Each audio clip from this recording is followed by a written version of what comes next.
Oke. Assalamualaikum warahmatullahi wabarakatuh. Ini adalah sesi terakhir dari perkuliahan kita.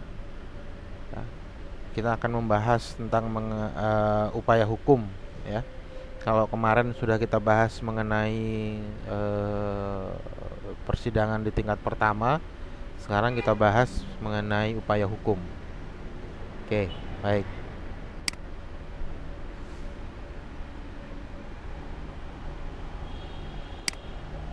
Oke. Nah, eh, upaya hukum itu dari konsepnya bisa dilihat di dalam pasal 1 angka 12 KUHP, ya. Upaya hukum adalah hak terdakwa atau penuntut umum, ya. Jadi itu merupakan hak terdakwa dan haknya penuntut umum, ya. Jadi bukan hanya haknya terdakwa saja, tapi haknya penuntut umum juga untuk tidak menerima putusan pengadilan. Ya, sehingga di sini maknanya adalah upaya hukum itu tidak identik dengan kalah dan menang, ya. Upaya hukum itu dilakukan oleh terdakwa atau penuntut umum yang tidak menerima putusan pengadilan, ya. Baik dia walaupun dia sudah dimenangkan, tapi kalau dia tidak terima dengan putusannya, maka dia dapat mengajukan banding, ya. Contoh yang nyata itu di kasusnya Ahok, ya, kalau tidak salah. Jaksa menuntut hukuman percobaan, hakim memutus 2 tahun penjara, ya. Nah, jaksa tidak terima tuh. Jaksa melakukan banding, ya, karena jaksa menuntutnya hukum percobaan. Ya, tidak menerima putusan pengadilan yang berupa perlawanan atau banding atau kasasi. Ya, jadi perlawanan upaya hukum itu bisa berupa banding atau kasasi, ya. Atau hak terpidana untuk mengajukan permohonan peninjauan kembali. Nah, di sini upaya hukum yang berupa permohonan peninjauan kembali merupakan hak terpidana, ya. Jadi bukannya hak penuntut umum tapi hak terpidana.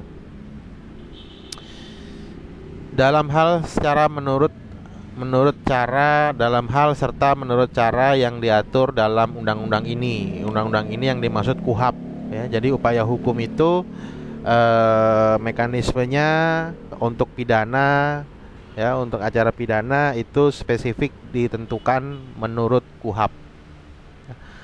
Nah, dari konsep tersebut maka secara teoritis dibagi menjadi dua, ya, yaitu upaya hukum biasa dan upaya hukum luar biasa.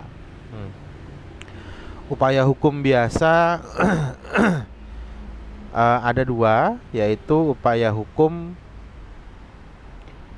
banding, ya, yang dilakukan di peradilan tingkat banding di pengadilan tinggi, ya, terhadap putusan pengadilan tingkat pertama. Kemudian upaya hukum kasasi pada peradilan tingkat kasasi di Mahkamah Agung, ya, di Mahkamah Agung terhadap putusan pengadilan tingkat banding, ya.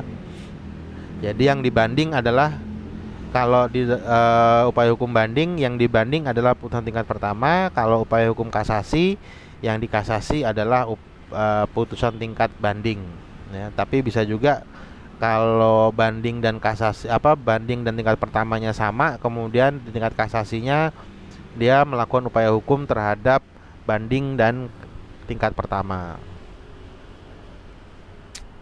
Nah, kalau upaya hukum peninjauan kembali, ya, sebenarnya upaya hukum luar biasa sebenarnya ada dua.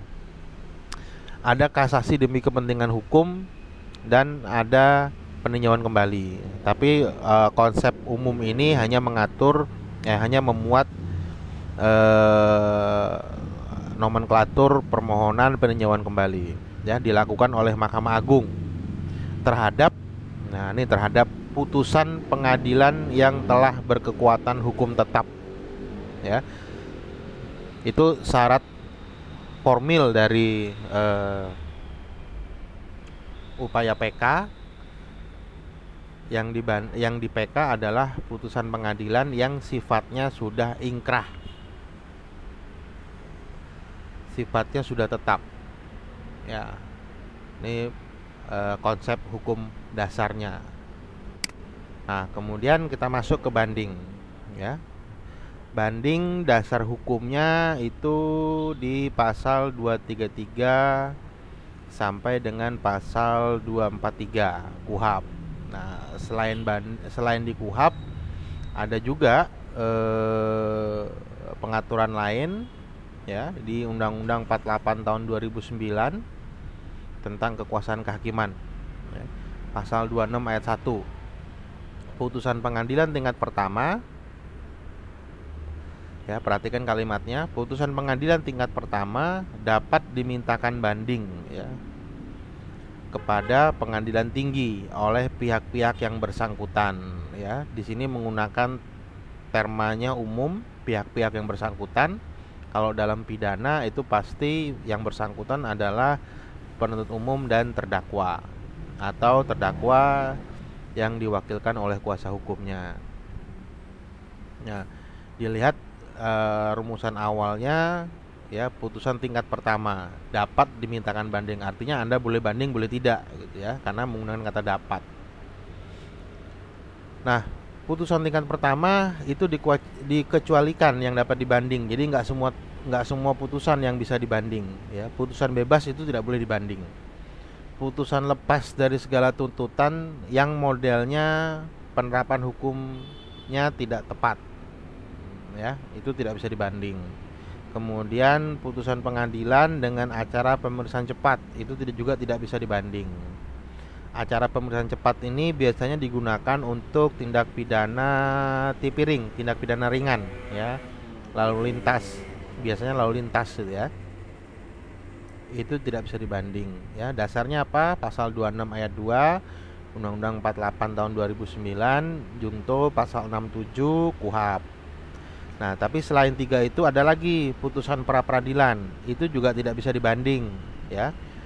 Dasarnya mana? Pasal 83 ayat 1 KUHP, ya, junto putusan Mahkamah Konstitusi pasal 65 nomor 65 PUU 9 2011 tertanggal 1 Mei 2012. Nah, putusan MK ini yang nomor 65 ini membatalkan pasal 83 ayat 2, ya. Sehingga di dalam pasal 83 ayat 2 itu menjadi tidak ada hak, ya, bagi pihak dalam konteks pra peradilan, ya. Nanti di pra peradilan itu ada putusan-putusan pra peradilan yang boleh dibanding, ada yang tidak boleh dibanding, ya. Misalnya putusan mengenai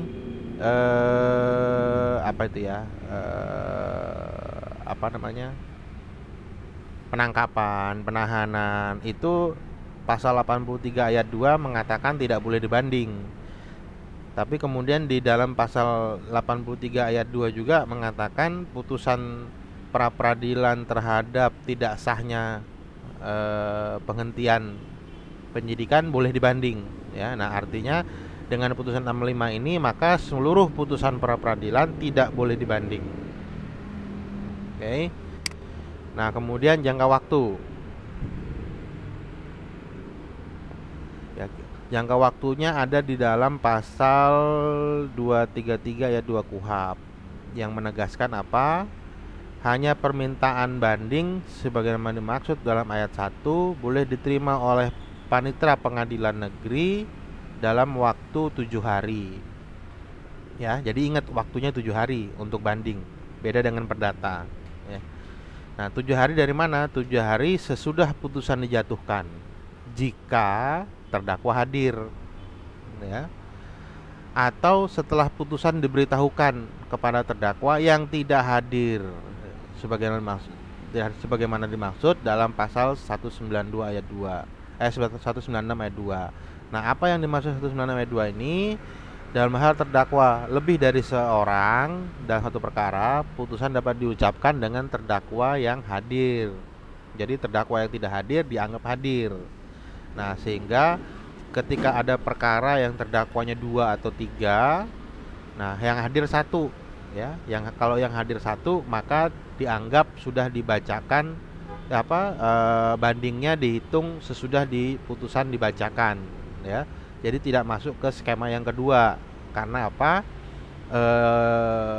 Dari satu orang yang hadir, yang duanya itu dianggap hadir, ya, atau yang lain yang tidak hadir dianggap hadir, sehingga menggunakan skema yang pertama ini yang sesudah, ya. Nah, alasan banding apa? Di KUHP itu tidak ada ketentuan mengenai alasan banding, ya. Yang jelas di dalam KUHP itu hanya dalam kaitannya dengan banding dia menggunakan frasa bahwa terdakwa dan penuntut umum itu punya hak untuk tidak menerima putusan, ya. Nah, tapi permohonan banding itu sendiri kan juga tidak bisa alasannya sembarangan gitu ya, tetap harus terukur. Jadi walaupun bebas tapi terukur. Artinya ketika mengajukan banding dalam memori banding itu akta pernyataan keberatan atau akta pernyataan tidak menerima putusan. Dalam memori banding tetap harus disebutkan. Nah, sehingga pada umumnya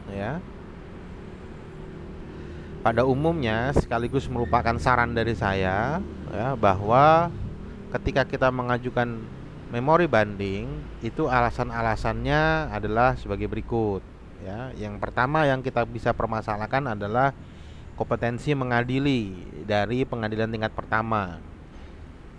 Apakah pengadilan tingkat pertama itu berwenang tidak mengadili perkara tersebut, ya. Kemudian mempermasalahkan surat dakwaan, ya, sebagaimana dimaksud dalam pasal 143 KUHP, ya. Jadi dalam surat dakwaan itu bisa kita permasalahkan. Waktu tingkat pertama kan kita diberikan hak untuk mengajukan bantahan atau eksepsi.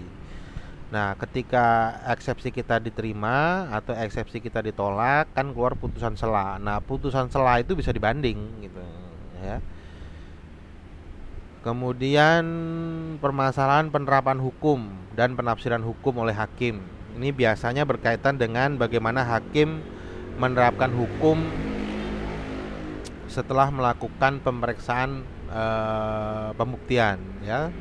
Pemeriksaan terhadap alat-alat bukti. Apakah menurut kita gitu ya, yang tidak menerima putusan itu, apakah hakim sudah tepat atau tidak menafsirkan alat bukti tersebut dan menerapkan hukumnya, ya. Itu bisa kita banding dasar alasannya itu. Kemudian alasan yang lain misalnya amar putusan bersifat ultra petita atau di luar dakwaan, ya. Sebenarnya istilah ultra petita itu istilah yang ada dalam ranah perdata gitu ya, sama ranah hukum konstitusi. Kalau di pidana itu tidak mengenal istilah ultra petita, tapi dikenal dengan istilah di luar dakwaan, ya. Jadi bukan di luar tuntutan, ya, di luar dakwaan. Karena apa? Karena KUHP itu menjelaskan suatu putusan pengadilan, hakim dalam menetapkan putusan itu dasarnya dua. Dasarnya adalah surat dakwaan dan fakta yang terbukti dalam persidangan, ya. Itu nanti bisa dilihat di pasal 182 atau pasal 197. Nah, kemudian alasan lain yang mungkin bisa diajukan adalah alasan banding dengan mengajukan bukti baru pada proses banding, ya. Nah, ini mengadopsi skema di ranah perdata ini, ya. Walaupun dalam ranah banding itu bisa mengajukan bukti baru, ya, namun perlu diperhitungkan hadirnya bukti baru tersebut untuk kepentingan peninjauan kembali. Nanti kita lihat alasan-alasan peninjauan kembali, ya.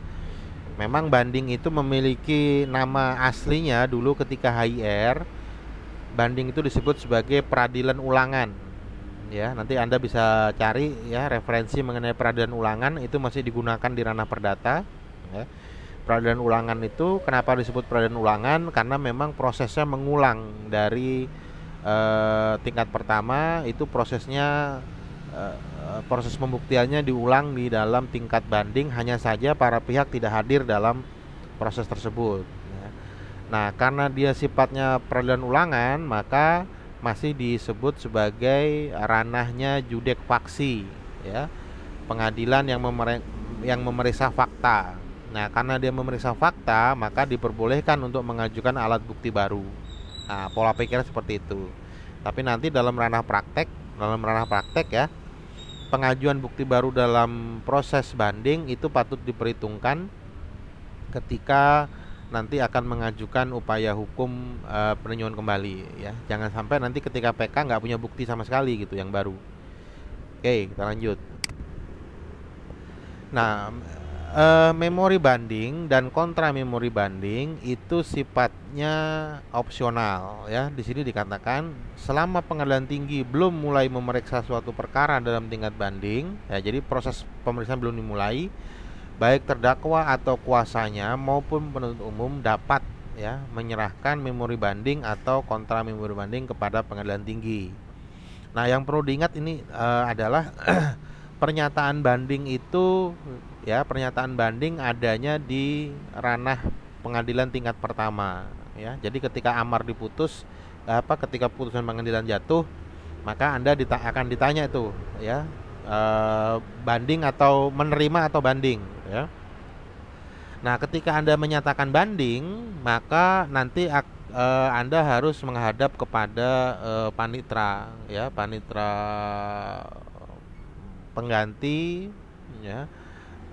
Kemudian ke bagian kepanitraan untuk mendaftarkan pernyataan banding ya.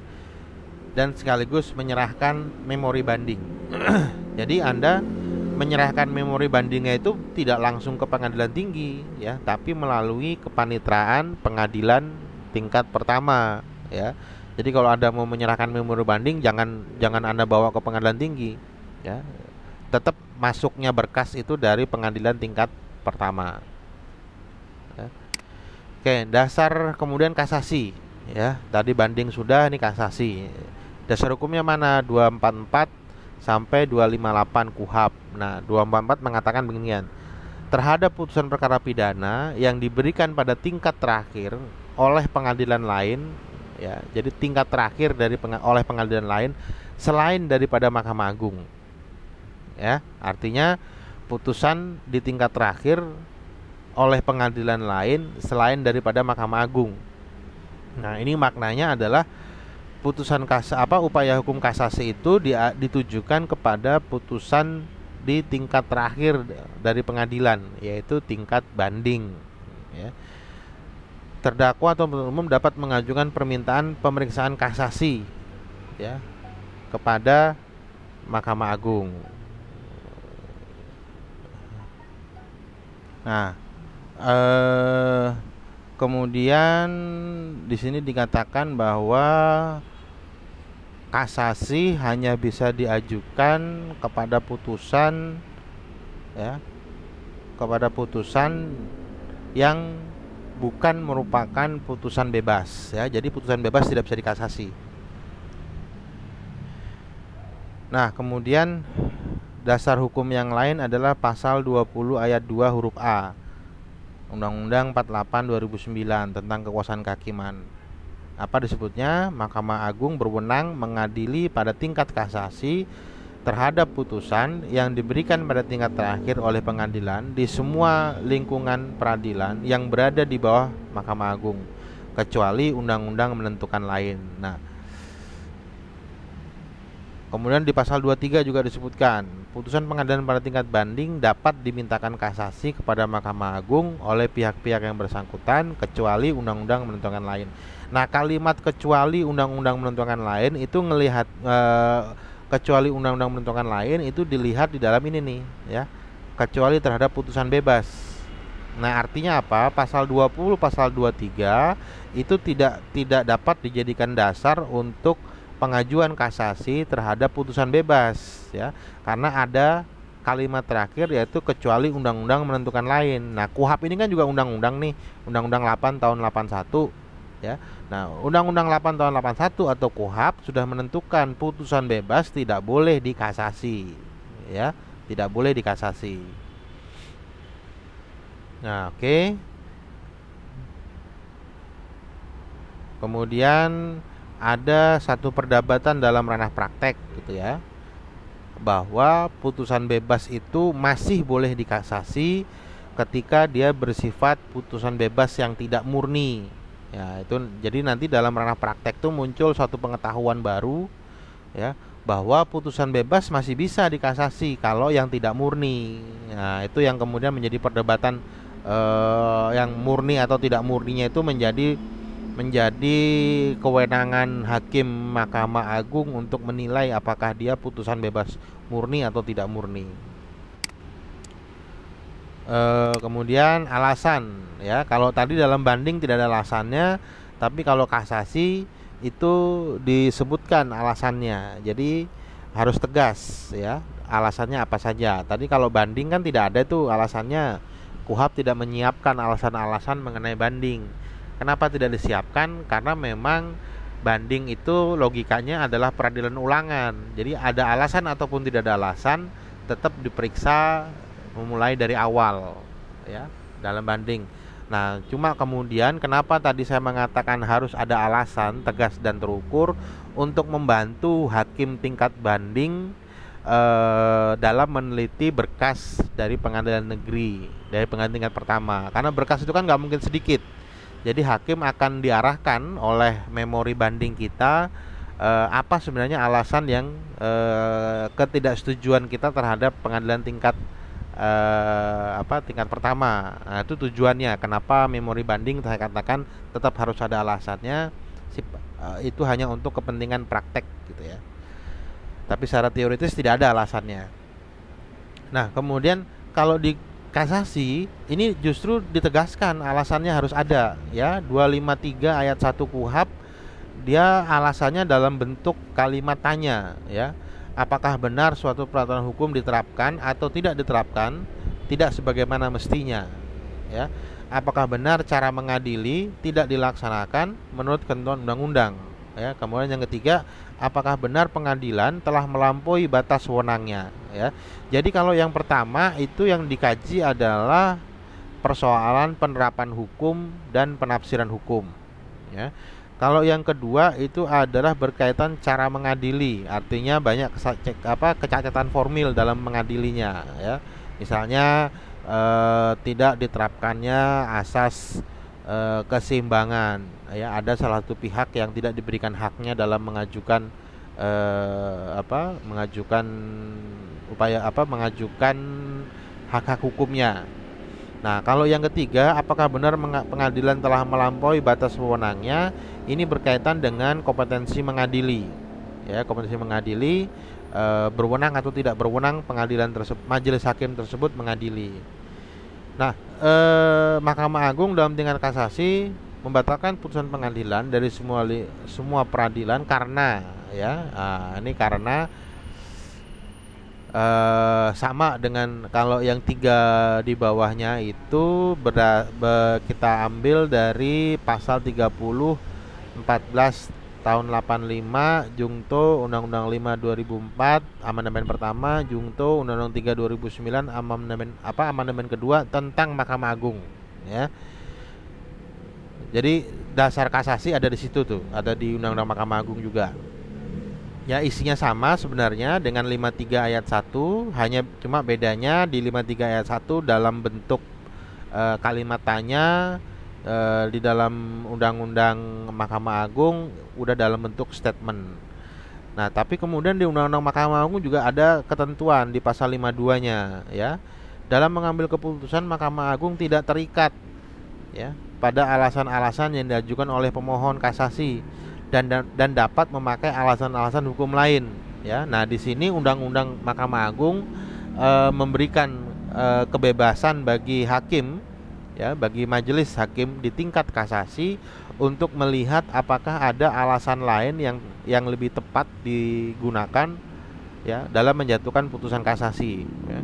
Jadi walaupun kita tiga-tiganya sudah menggunakan alasan ini tiga-tiganya, tapi kalau kemudian hakim mengatakan oh bukan ketiga ini alasan yang tepat, tapi ada alasan yang keempat, nah itu boleh ya.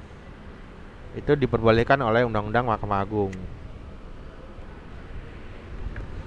Oke, kemudian jangka waktu ya. Kalau tadi dalam banding itu 7 hari, maka kalau KUHP ini disebutkan 245 ayat 1, permohonan kasasi disampaikan oleh pemohon kepada panitera pengadilan. Nah, kepada panitera pengadilan ini harus dilihat sebagai panitera pengadilan pada tingkat pertama ya. Jadi pengajuan kasasi itu, kita mau menyatakan kasasi itu juga diajukan melalui pengadilan tingkat pertama ya, yang memutus perkara pokok. Kapan waktunya? Dalam waktu 14 hari sesudah putusan pengadilan yang dimintakan kasasi itu diberitahukan kepada terdakwa. Jadi bahasanya begini, terdakwa kan dalam tingkat kasasi juga tidak ada itu proses hadirnya terdakwa dalam proses kasasi. Jadi seorang terdakwa itu dapat mengajukan kasasi ya, itu dihitung setelah dia memperoleh pemberitahuan mengenai putusan kasasinya. Nah, ketika dia sudah menerima pemberitahuan mengenai isi kasasinya, maka dihitunglah 14 hari semenjak dia menerima itu. Oke, di dalam Undang-Undang Mahkamah Agung juga menyebutkan yang sama, hanya dalam bahasa yang berbeda ya, karena di Mahkamah Agung ini lebih kepada dia lebih mengakomodir untuk perkara perdata ya.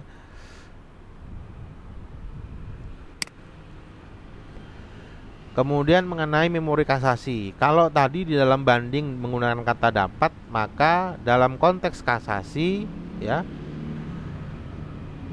menggunakan kata wajib ya. Jadi wajib menggunakan memori kasasi. Artinya apa? Memori kasasi merupakan syarat formil dalam pengajuan kasasi. Kalau mengajukan kasasi tidak ada memori kasasi, maka kasasinya akan ditolak ya. Berbeda dengan banding. Mengajukan banding tapi tidak ada memori banding nggak masalah ya, karena dia sifatnya peradilan ulangan. Tapi kalau memori kasasi wajib ada memori kalau permohonan kasasi wajib ada memori kasasinya, karena dia bukan sifatnya peradilan ulangan, dia sifatnya hanya itu sebabnya Mahkamah Agung disebut sebagai judek juris, karena yang diperiksa hanya penerapan hukumnya. Oke, di Undang-Undang Mahkamah Agung juga disebutkan demikian. Nah, upaya hukum luar biasa ya. Dalam KUHP itu ada dua, yaitu kasasi demi kepentingan hukum dan peninjauan kembali. Nah, kasasi demi kepentingan hukum itu diatur di pasal 259 sampai 262 ya.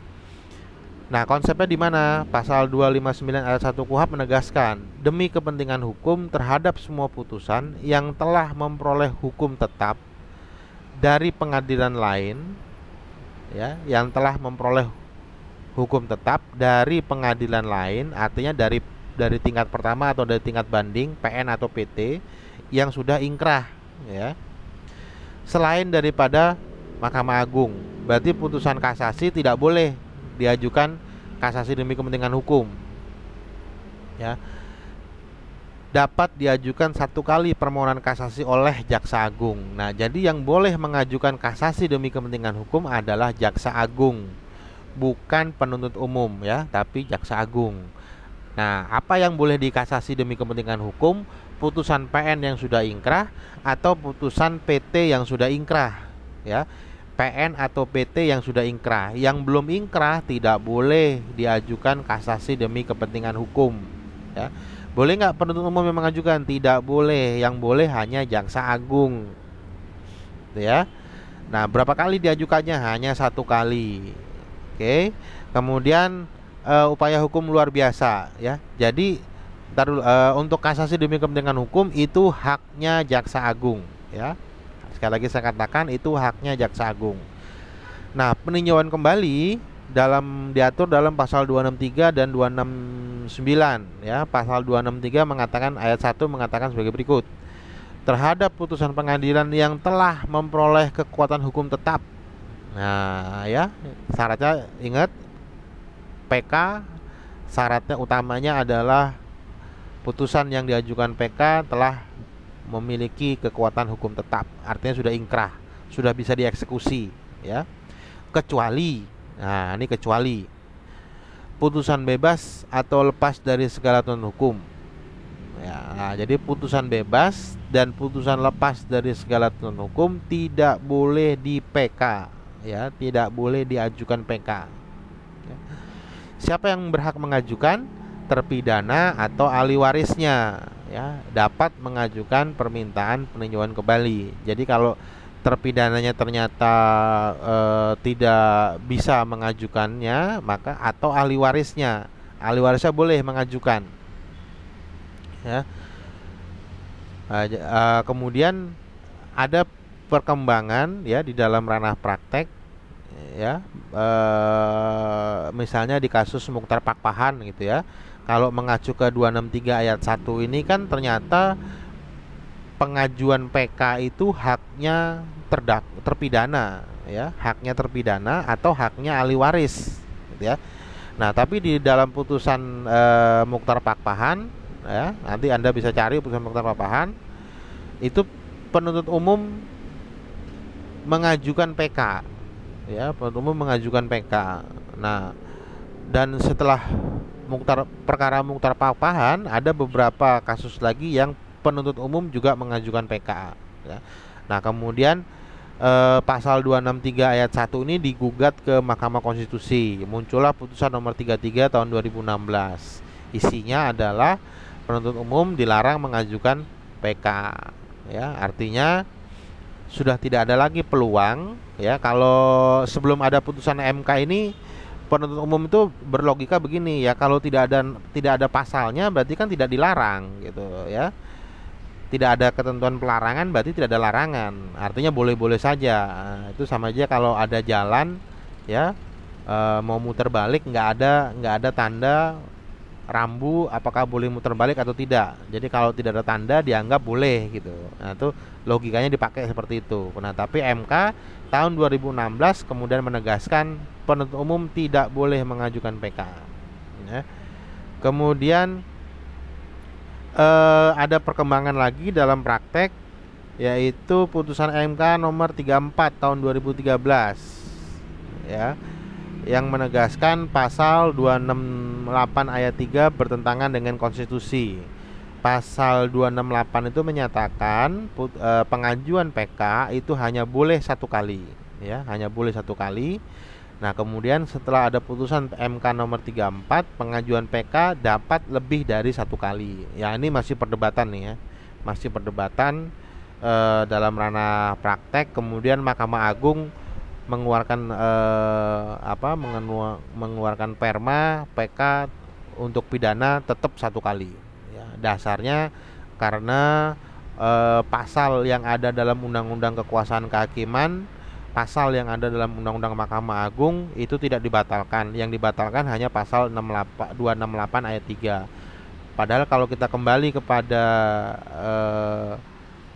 pasal 2 dan pasal 3 KUHP, ya, peradilan pidana mengacu kepada KUHP, tidak mengacu kepada undang-undang lain. Seharusnya tetap PK itu boleh lebih dari satu kali. Hanya permasalahannya hingga hari ini hukum acaranya bagaimana? Artinya begini, hukum acaranya itu untuk mengajukan PK kedua itu apa aja alasannya, apa aja syarat-syaratnya, itu tidak ada hukum acaranya, ya.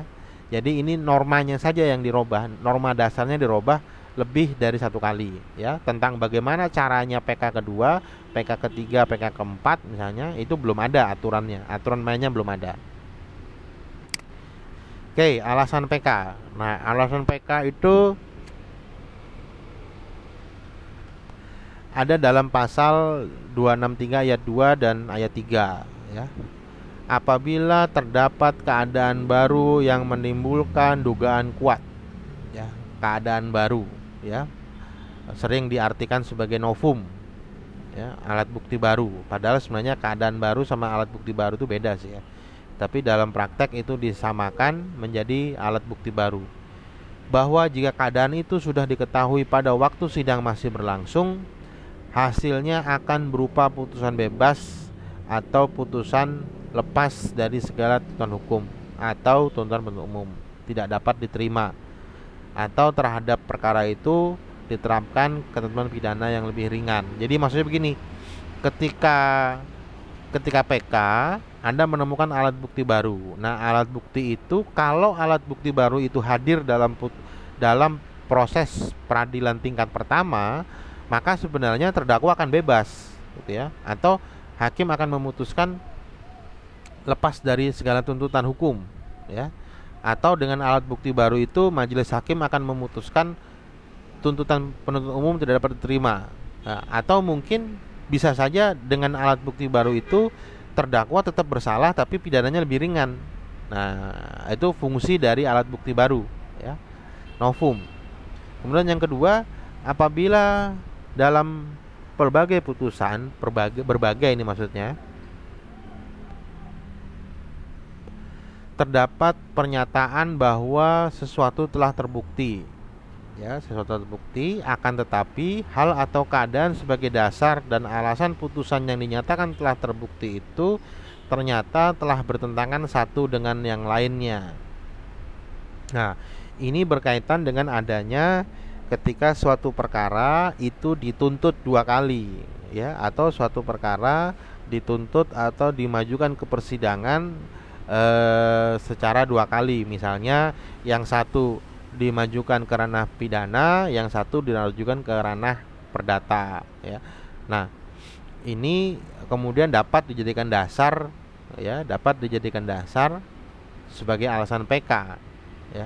Misalnya begini, contoh pasal 167, ya, penyerobotan rumah atau pekarangan, memasuki pekarangan rumah orang lain, atau kita menyebutnya tindak pidana penyerobotan. Nah, seseorang itu dilaporkan secara pidana, yaitu tindak pidana penyerobotan, tapi dia juga digugat secara perdata mengenai perbuatan melawan hukum, ya, kepemilikan rumah. Nah, ternyata dalam pidana dia dinyatakan bersalah karena melakukan tindak pidana penyerobotan rumah, tapi dalam ranah perdata dia dinyatakan sebagai pemilik rumah tersebut, ya. Nah, logikanya kan kalau dia sebagai pemilik rumah, dia tidak bisa dikatakan pelaku tindak pidana penyerobotan, gitu, karena rumahnya sendiri. Nah, karena dasar itulah kemudian dapat dijadikan alasan untuk mengajukan PK. Nah, sehingga dalam praktek itu seringkali ketika ada pelaporan polisi, ya, para lawyer itu melihat celah untuk mengimbangi kekuasaan penyidikan, maka mereka sering mengajukan gugatan keperdataan supaya nanti di akhirnya ketika PK bisa mengajukan alasan nomor 2 ini, gitu ya. Kemudian alasan nomor 3, apabila putusan itu dengan jelas memperlihatkan suatu kekhilafan hakim atau suatu kekeliruan yang nyata, ya. Nah, di dalam ranah doktrin tidak ada patokannya. Apa yang membedakan kekhilafan hakim dan kekeliruan yang nyata? Karena dua frase itu disambung dengan kata atau, ya. Ini kata atau, ya, bukan kata dan, gitu ya, tapi atau. Atau artinya kalau tidak kekhilafan hakim, ya kekeliruan yang nyata, ya. Nah, sedangkan secara tata bahasa yang dimaksud dengan kekhilafan itu sama dengan kekeliruan yang nyata, ya. Sehingga di dalam praktek hingga hari ini, mana yang membedakan tindakan mana dari hakim yang bisa disebut sebagai kekhilafan dan tindakan mana yang bisa disebut sebagai kekeliruan. Nah, tapi ada penelitian dari Balitbang Mahkamah Agung tahun 2017 atau 2015, gitu ya, lupa saya. Penelitian itu juga tidak menentukan apa yang dimaksud kekhilafan, apa yang dimaksud dengan kekeliruan. Tapi di dalam penelitian itu dijelaskan bahwa ada kecenderungan putusan-putusan hakim yang masuk dalam klasifikasi kekhilafan hakim itu berkaitan dengan penerapan hukumnya. Kemudian yang ada kecenderungan juga putusan-putusan hakim yang masuk dalam kekeliruan yang nyata itu berkaitan dengan adanya kesalahan formil dari hakim, entah itu melampaui wewenang, entah itu cacat formil, gitu ya. Tapi penelitian itu tidak menegaskan kekhilafan hakim adalah kekeliruan adalah, tidak. Dia hanya menegaskan adanya kecenderungan putusan-putusan yang diklasifikasikan sebagai kekhilafan hakim dan yang diklasifikasikan sebagai kekeliruan yang nyata. Ya, itu alasan ketiga. Jadi A, B, C ini sebenarnya masuk di 263 ayat 2. Nah, yang D ini sebenarnya 263 ayat 3. Ya. 263 ayat 3 mengatakan suatu putusan pengadilan yang telah memperoleh kekuatan hukum tetap dapat diajukan permintaan peninjauan kembali apabila dalam putusan itu suatu perbuatan yang didakwakan telah dinyatakan terbukti akan tetapi tidak diikuti oleh suatu pemidanaan. Ya. Jadi yang dimaksud ini apa? Yang dimaksud adalah ketika pengadilan tingkat pertama, pengadilan tingkat banding, pengadilan tingkat kasasi menyatakan perbuatannya terbukti terbukti bersalah, ya, melanggar pasal sekian, tapi tidak ada pidananya, tidak ada pernyataan hakim dihukum sekian tahun, gitu, nggak ada, gitu. Nah, itu bisa diajukan PK. Cuma kan kalau terdakwa atau terpidana yang dalam putusannya tidak ada pemidanaan, ngapain dia PK? Kan dia diuntungkan tuh. Ya, memang seharusnya untuk 263 ayat 3 ini harusnya penuntut umum yang PK, tapi kan penuntut umum sudah dilarang tidak boleh PK. Ya, PK itu hak murni dari terdakwa, gitu kan. Nah, sehingga 263 ayat 3 ini tidak mungkin digunakan oleh terdakwa, ya, karena ketika hakim membuat suatu kesalahan dalam memutus tidak diikuti amar putusan yang menjatuhkan pemidanaan, sebenarnya terdakwa itu diuntungkan, gitu. Karena dia tidak bisa ditahan akhirnya, ya, tidak bisa dimasukkan, penuntut umum tidak bisa melakukan eksekusi untuk putusan tersebut karena pemidanaannya nggak ada, ya. Nah, itu tapi ini dijadikan alasan untuk mengajukan PK oleh KUHAP. Nah, itu tadi adalah upaya hukum biasa dan upaya hukum luar biasa. Nah, ini mohon dipelajari karena ini akan menjadi dasar dari pembuatan UAS. Oke, terima kasih. Silakan ini diulang-ulang, ya, dipahami baik-baik dan juga jangan lupa baca buku. Ya, jadi jangan hanya mengandalkan apa yang saya utarakan, jangan lupa dibaca bukunya. Oke, terima kasih. Assalamualaikum warahmatullahi wabarakatuh.